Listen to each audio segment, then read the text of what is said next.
All right, the Obama administration has finally accepted the help of 12 countries to deal with the oil spill. It only took 72 days. Now, the State Department is now working on the particulars of various agreements with those countries, but that way, well, it may prove difficult given the administration's absurd policies. Now, according to the Financial Post, the U.S. rejected Dutch oil skimmers because the water that filters out them, well, it doesn't meet the EPA standard of being 99.9985% oil-free.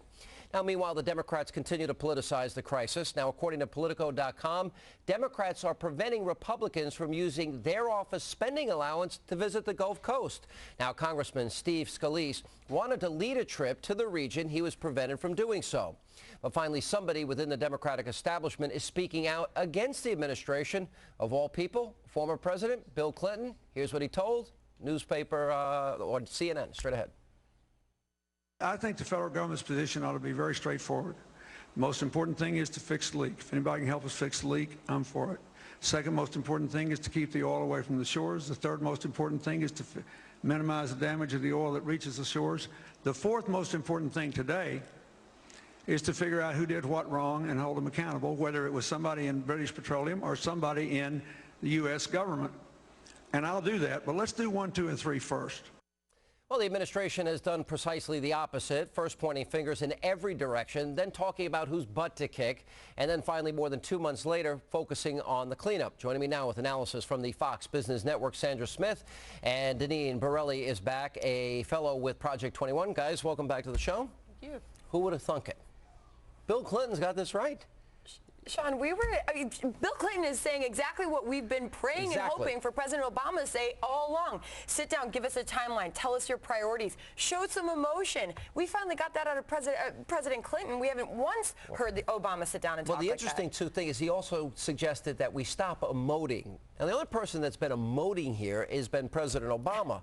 Now, he was quick to sort of pull back from it, but I think he was clearly sending a message to the White House. Did you read it that way? Yeah, well, Bill Clinton's probably still upset because he's not first lady. Well, first husband, I'll say. I'll clean it up. Ouch. Well, Ouch. But listen, he knows Obama's polls are dropping. Okay, he's floundering. Expect more of this from both of the Clintons' comments on this level. I mean, clearly it's, they smell blood in the water, and there will be more things like this to come. Go ahead. These are direct shots. I think listening to that to Clinton again, these are direct shots at President Obama.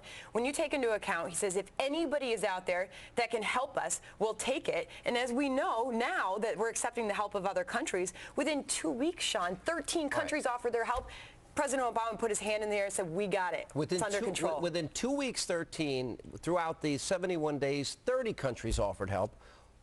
Why would we reject the help of those countries? I'd like an answer to that. You would think it would be all hands on deck for this situation. Yeah. But here's the thing. Obama has his own personal war against fossil fuels, plain and simple. He is more focused on pushing his cap and trade agenda than stopping the leak and helping with the cleanup, making suggestions for the cleanup. It's plain and simple.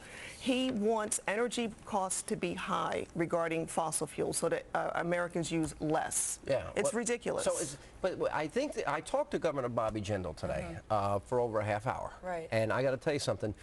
As he goes step by step, the berms, the barriers, every single thing that they try to do, they have met fierce resistance. And the question is, you would think, if for no other reason, politically, now 25% more people see the Obama administration as incapable of handling a crisis like this than George Bush and Katrina. And it's only going to get worse. You would think for pure partisan political reasons, if nothing else, that this would be about self-preservation. And that's the second shot that President Clinton took at the White House in those statements that he just made. If anybody knows how to protect and clean up the shores, let's bring them in and help them do it. Bobby Jindal, who you talked to today, from the very get-go, he said, please send us money, help us. Then he finally ditched that effort and just said, give us the money, we'll go get it done. He's faced resistance from the very beginning, Sean. What can it be done from now politically for them to recover? Because I still don't see them taking the necessary steps to get the job done. Oil's continuing to spew and to spill.